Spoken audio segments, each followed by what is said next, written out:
Good morning. मैं आलोक कुमार एक बार फिर से आप लोगों के सामने। आज हम भारतीय इतिहास के एक ऐसे टॉपिक के बारे में बात करने वाले हैं जिसके बारे में कहीं ना कहीं इतिहास अपने साथ न्याय नहीं करता है। हाँ बिल्कुल, आप ठीक सुन रहे हैं।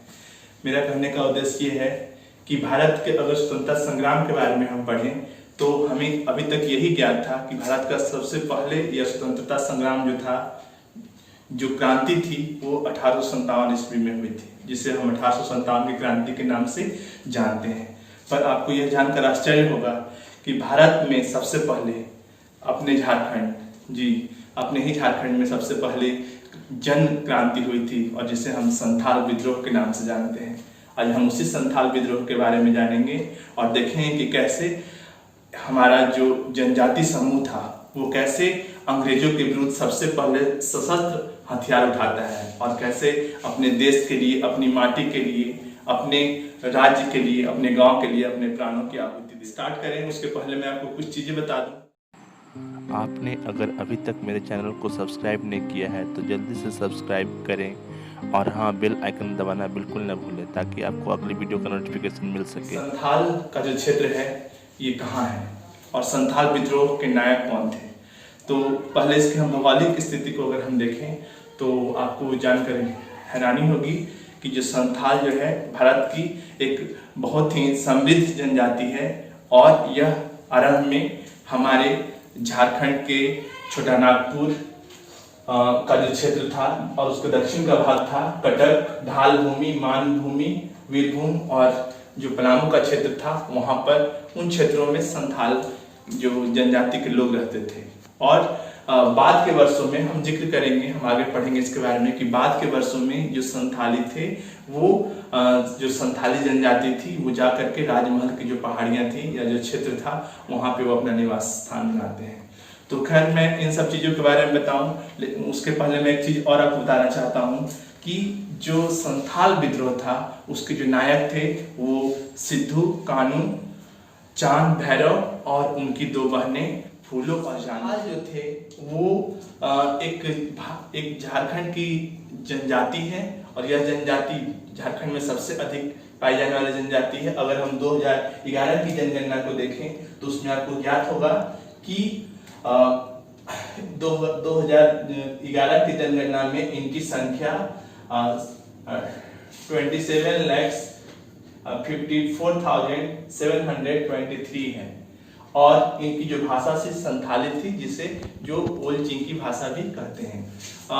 मैंने अभी इसके क्षेत्र के बारे में बात किया कि इसका जो क्षेत्र था, जो वर्तमान पलामू, दक्षिणी छोटा नागपुर का क्षेत्र था और उड़ीसा के जो कुछ क्षेत्र थे उन क्षेत्रों में था और उनमें देखें तो मानभूम, वीरभूम, ढालभूम और कटक, ये जो क्षेत्र थे इन क्षेत्रों में पहले निवास करते थे।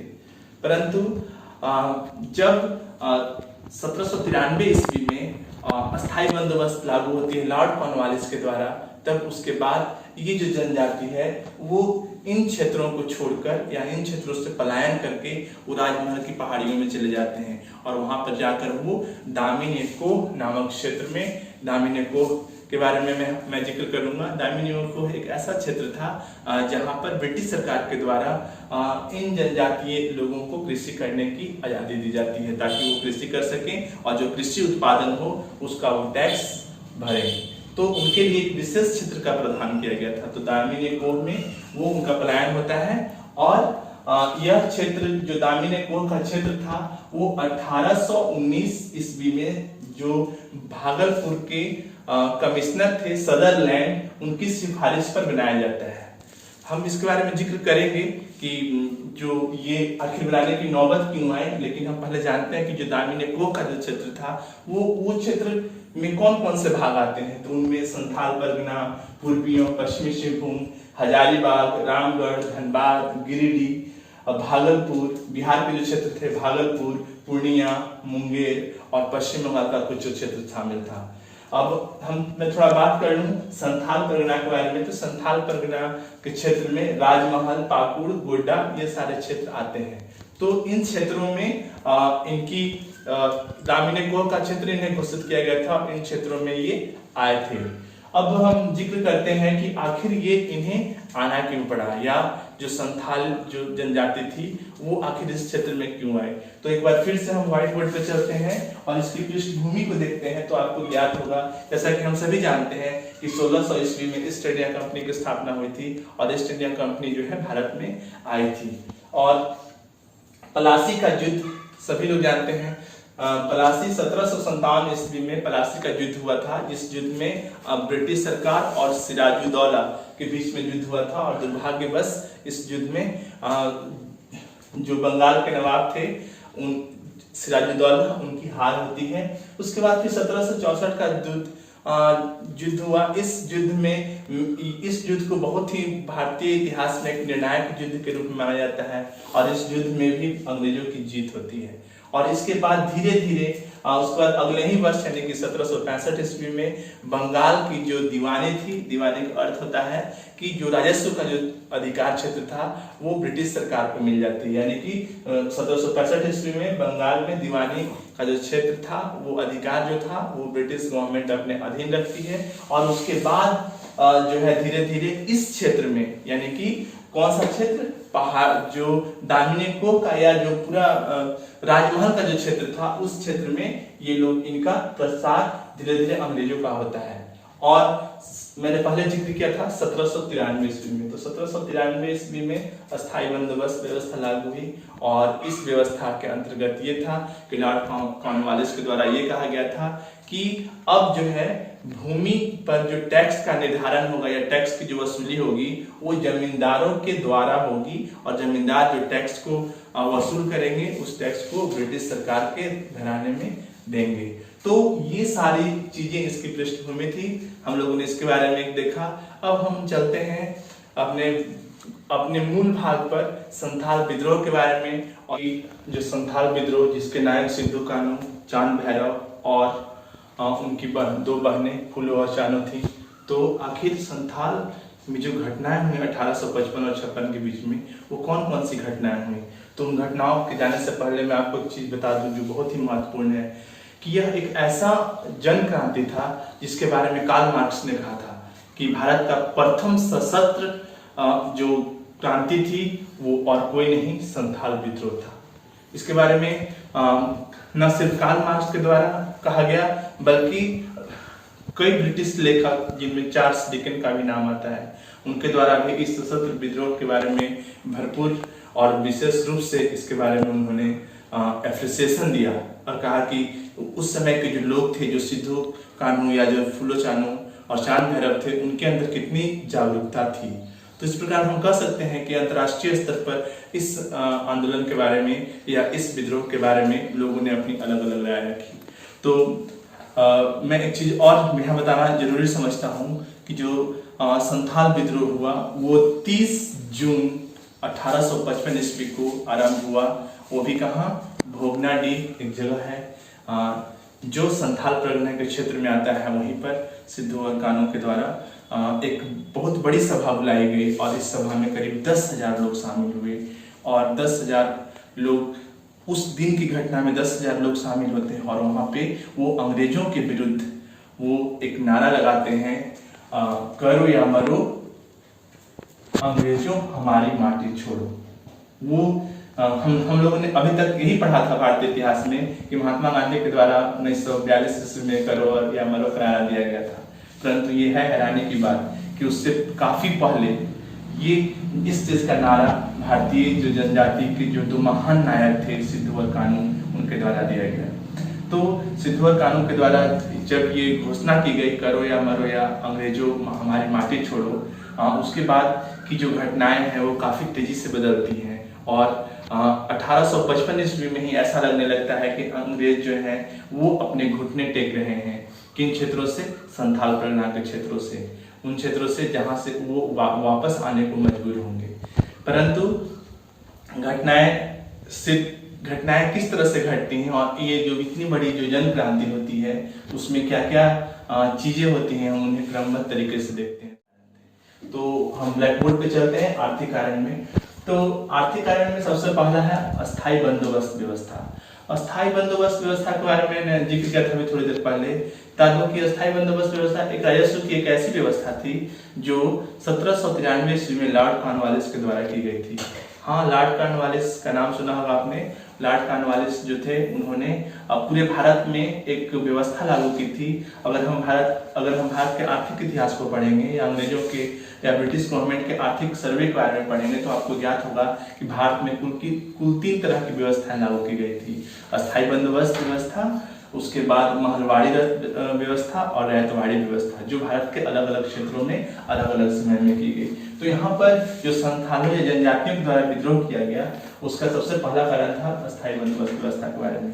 मैं इस जो आंदोलन है या जो ये जन क्रांति है इसको बताने से पहले या इसकी घटनाओं को बताने से पहले एक चीज और कहूँ कि ये जो संथाल जनजाति थी ये जंगलों में रहने वाली जनजाति थी और ये लोग की सारी जीविका का जो उपार्जन था वो जंगल में वहाँ के फूल, वहाँ की जो लकड़ियाँ और उससे जंगलों में प्राप्त जो औषधियाँ थी उनके द्वारा ये करते थे। और एक और महत्वपूर्ण चीज था कि ये किसी बाहरी व्यक्ति के इंटरफेरेंस को ये टॉलरेट नहीं करते थे, ये कोई बर्दाश्त नहीं करते नहीं ये नहीं चाहते थे कि कोई भी बाहरी व्यक्ति यहाँ पे आए और उनकी जो सामान्य जीवन चक्र है या जो उनकी सामाजिक, धार्मिक और राजनीतिक जो उनकी व्यवस्था है उस व्यवस्था में कोई भी इंटरफेयर करे। परंतु ऐसा होता है और उसके कारण से धीरे धीरे जो क्रांति, एक असंतोष जो है वो क्रांति के रूप में परिवर्तित होती है। तो आर्थिक कारणों में दूसरा महत्वपूर्ण कारण था भूमि पर अधिकार एवं अत्यधिक कर प्रणाली। अब मैं आपको बता दूं कि जब 1793 ईस्वी में स्थायी बंदोबस्त व्यवस्था लागू की गई उसके बाद से जो जमींदार थे, जमींदारों के पास भूराजस्व व्यवस्था उनके अधीन आ गई और वो क्या करते थे, वो 10 वर्षों के लिए किसी भी गांव के जो राजस्व थे उसको बांध देते थे। उन्हें ये मतलब नहीं था कि उस बीच में अकाल होगा या फिर फसल अच्छी होगी या बुरी होगी या मिट्टी का प्रकार किस प्रकार की है, क्या भूमि उपजाऊ है या नहीं है। इन सब के बावजूद उनसे उन्हें कोई मतलब नहीं था।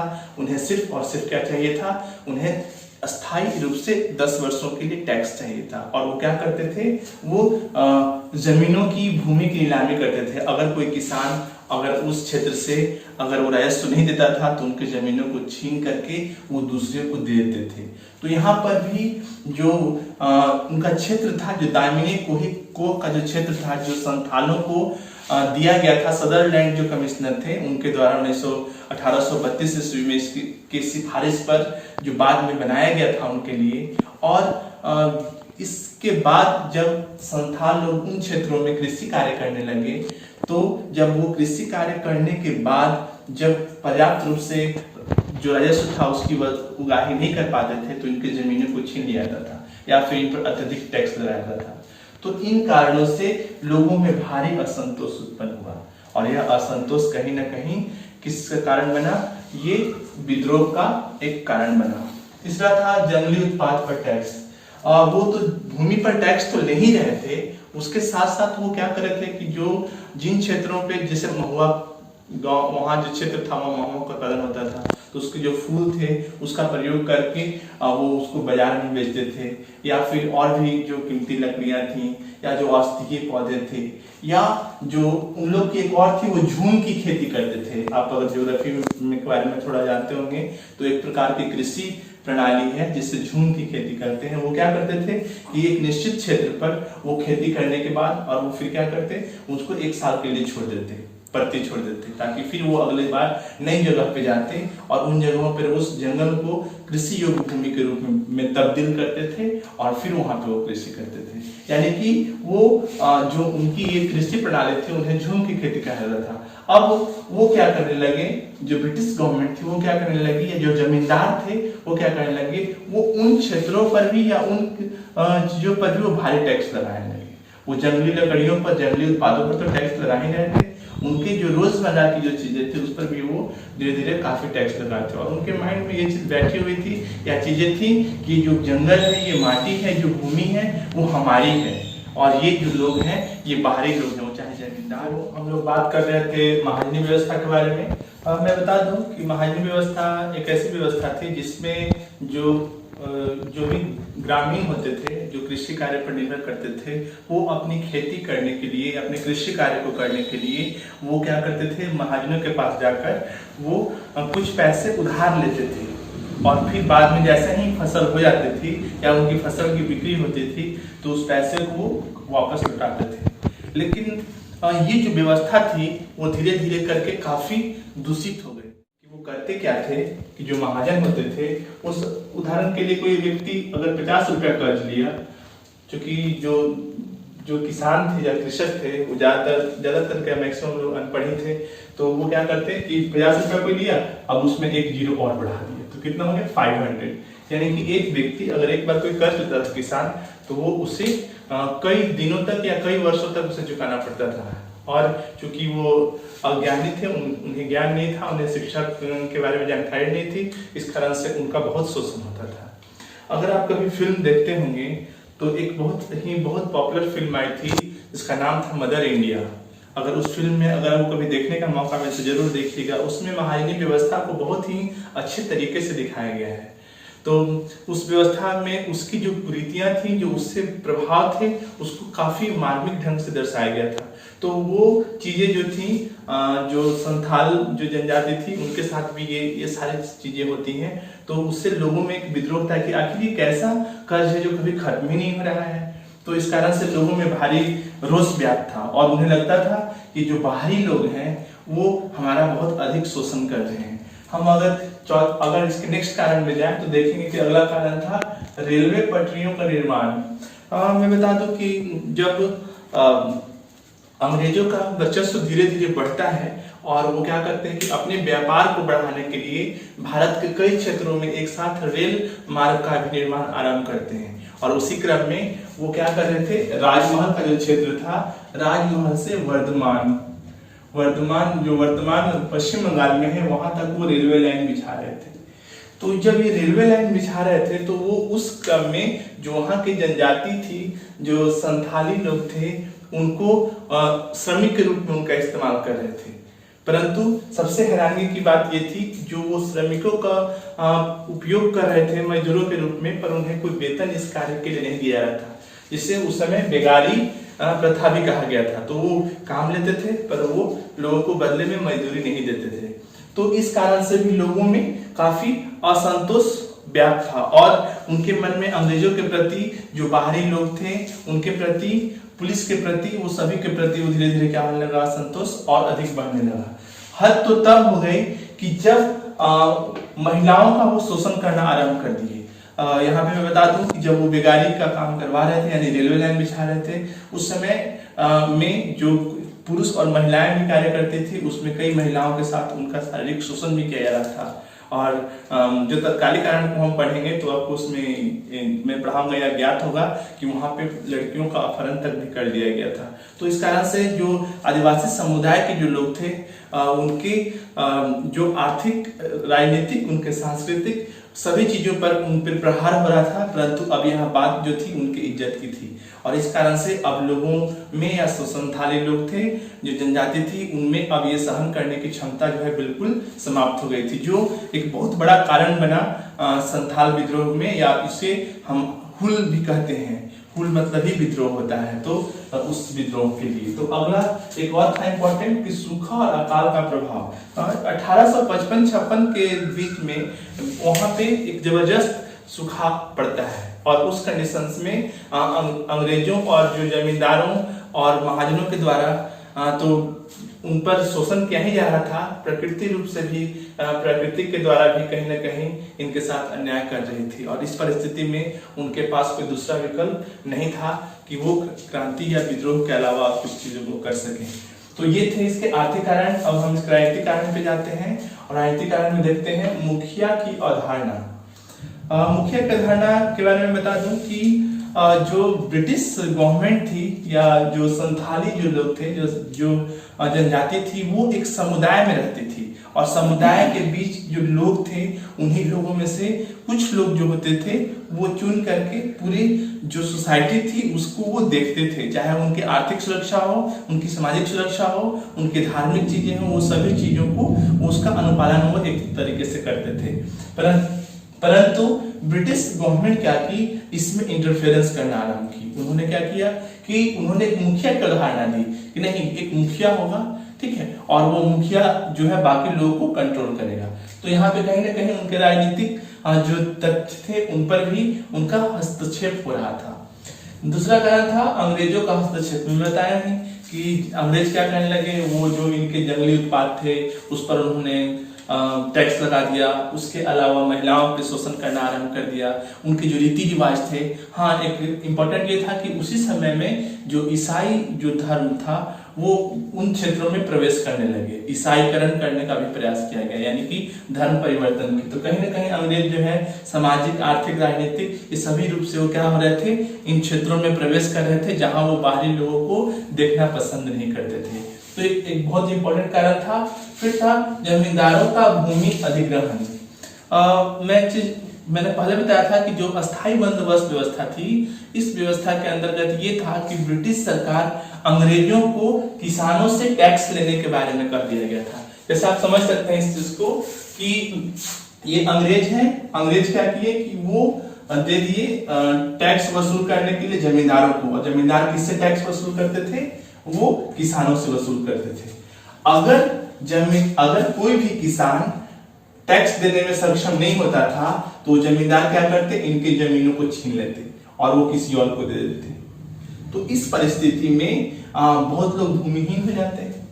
तो ऐसी परिस्थिति में अंग्रेजों और किसानों के बीच में एक कड़ी का काम जमींदार कर रहे थे।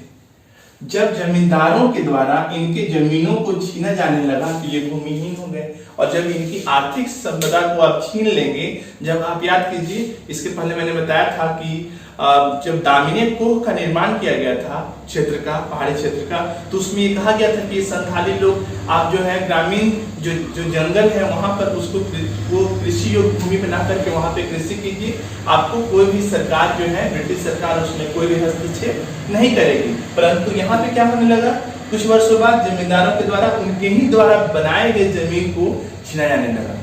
तो जंगल परिवेधिपत्य हो गया। वो जो जमीन को जिन्होंने निर्माण किया था वो कृषि कार्य के लिए, उस जमीन को भी आप छीन रहे हैं। तो उनके पास अब कोई विकल्प नहीं था। कहीं ना कहीं ये उनकी जो पेट पर था वो लात मारने वाली बात थी। तो इसके बाद नेक्स्ट कारण था कि पुलिस द्वारा अत्याचार। पुलिस द्वारा जो है अत्याचार किया जाना था। जब उनकी बहू बेटियों को पर बुरी नजर डालने लगी, अंग्रेजों के द्वारा जो है उन पर टैक्स और ये जो जमींदार थे उनके द्वारा उनके भूमि को छीना जाने लगा, इस परिस्थिति में वो कहाँ कंप्लेंट करते, पुलिस के पास जाते। परंतु महाजन और जमींदारों के बीच जो साठगांठ थी, उस साठगांठ का परिणाम ये हुआ कि जब भी वो जाते थे निरीह लोग कंप्लेंट करने पुलिस के पास, तो वो पुलिस क्या करती थी, इनका साथ नहीं दे करके वो ब्रिटिशर्स का और वो जो महाजन थे, जो जमींदार थे, उनका वो सपोर्ट करते थे, उनको सहयोग करते थे। तो अब इनके पास कोई रास्ता नहीं बचा था। तो जो भोले भाले थे जनजाति के लोग, उनके पास कोई दूसरा विकल्प नहीं था कि वो आखिर क्या उपाय करें। तो अब उनके पास हथियार उठाने के अलावा कोई दूसरा चीज नहीं बचा था। अब आते हैं सामाजिक कारण पे। तो सामाजिक कारण पे हम देखते हैं सामुदायिक अवधारणा पर चोट। सामुदायिक अवधारणा, अभी जिसे मुखिया की अवधारणा के बारे में मैंने कहा था, अभी सामुदायिक अवधारणा का अर्थ ये हुआ कि लोग जो थे, जनजाति जो थी, वो अपने समुदाय में रहती थी और जो समुदाय थे उसमें सभी तरह के सुरक्षा के मापदंड को पूरा करते थे। वो अपने सभी जो लोग थे उनकी सुरक्षा उनके लिए सर्वोपरि थी।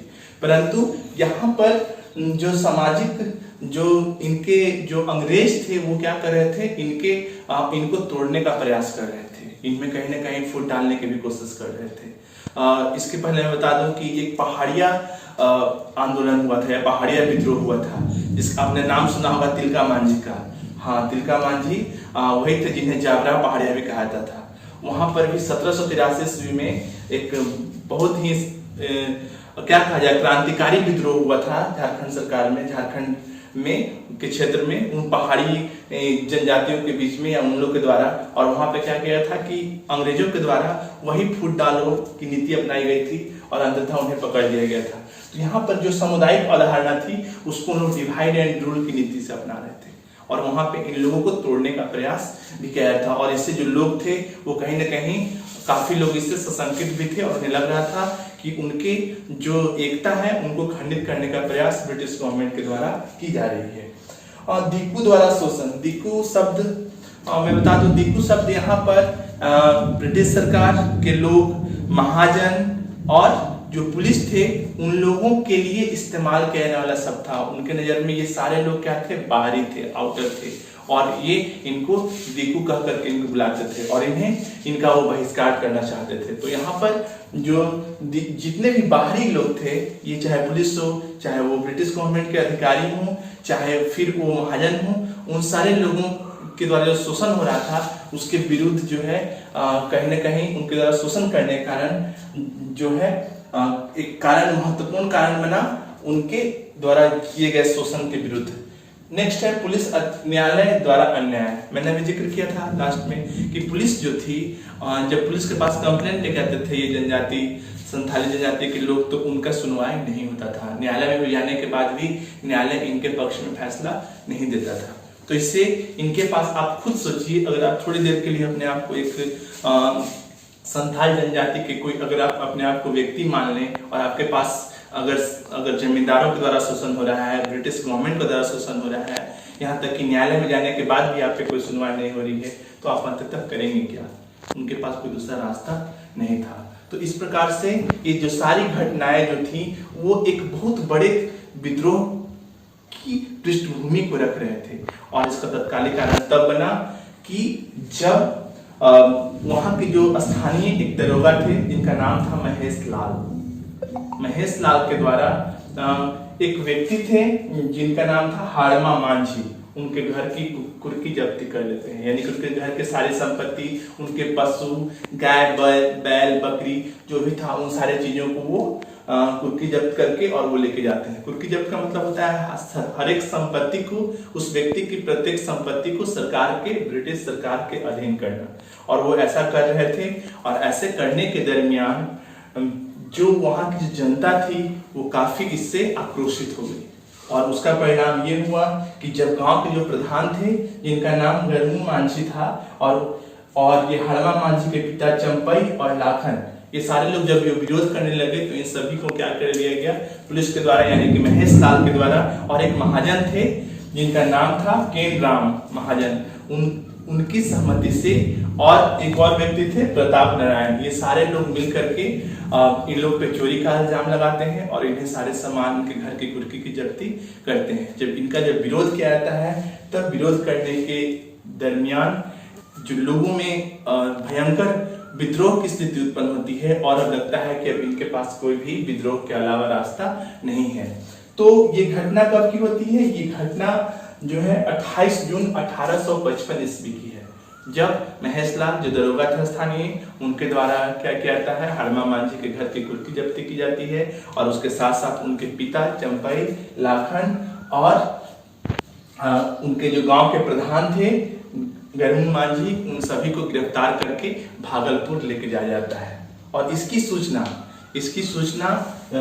29 जून को इसकी सूचना जो स्थानीय जो दो नेता थे, सिद्धू कानू, चांद भैरव, इनको दी जाती है। और तब सभी लोग मिलकर 30 जून 1855 ईस्वी को भुवनाडीह में एक बहुत बड़ी सभा करते हैं। और उसके पहले मैं बता दूं कि ये जो सभाएं हो रही थी, उसके पहले जो ब्रिटिश गवर्नमेंट की जो नीतियां थी उसके विरुद्ध जो है उसके प्रचार प्रसार के लिए जो वहां के लोग थे वो साल के जो पत्ते होते थे उससे अपने संदेश को एक जगह से दूसरे जगह पहुंचाते थे, जिसे आप कह सकते हैं कि वो साल का जो पत्ता था या पौधा था वो क्रांति का प्रतीक था।